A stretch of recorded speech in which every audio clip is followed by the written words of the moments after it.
Pemirsa, terima kasih pian masih bersama kami. Berita selanjutnya mengabarkan, Dinas Kesehatan Banjarmasin melakukan tracing secara acak kepada siswa tingkat sekolah dasar dan sekolah menengah pertama di Banjarmasin. Dari 229 yang dilakukan tracing, 44 siswa diantaranya positif terpapar COVID-19, maka Dinas Pendidikan Banjarmasin pun diminta untuk menindaklanjuti kepada sekolah-sekolah yang peserta didiknya ada terpapar COVID-19.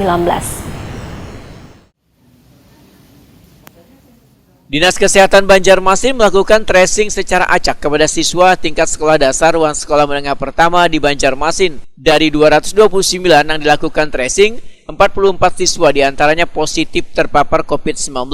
Kepala Dinas Kesehatan Banjarmasin Dr. Mahli Riyadi SHMH, Waitakuni Prima TV Cilang Tengah hari Kamis, 3 Februari 2022 memedahkan, dari temuan 44 siswa yang dilakukan tracing dan dinyatakan positif terpapar COVID-19, maka Dinas Pendidikan Banjarmasin diminta untuk menindaklanjuti kepada sekolah-sekolah yang peserta didiknya ada yang terpapar COVID-19.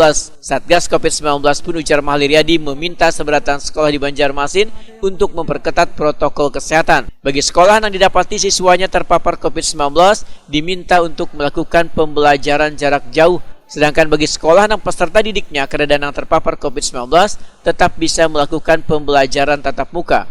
Mahli Riyadi menghimbau kepada sekolah yang melaksanakan pembelajaran tatap muka untuk kembali mengaktifkan Satgas COVID-19 yang ada di sekolah karena sangat memiliki peranan penting untuk penegakan disiplin kepada peserta didik dan kepada kuitan siswa wayah mengantarkan anaknya ke sekolah. Melakukan sampling kemarin dari 229 anak yang kita ambil secara acak hari kemarin siang, dari pagi sampai dengan siang. Kita menemukan lagi ada 44 anak siswa yang positif, dan tentu kita menghimbau kepada sekolah yang saat ini masih melaksanakan pembelajaran tatap muka untuk mengaktifkan kembali Satgas Covid yang ada di sekolah-sekolah tersebut. Ya, Satgas Covid di sekolah memiliki peranan yang sangat penting sekali untuk penegakan disiplin terhadap anak-anak dan orang tua yang wajib juga pada saat mengantar itu ya tidak berkerumun dan tetap menggunakan ya masker. Nah, begitu juga pada saat proses belajar mengajar, Satgas sekolah memastikan di sekolah tersebut protokol kesehatan harus berjalan dengan baik.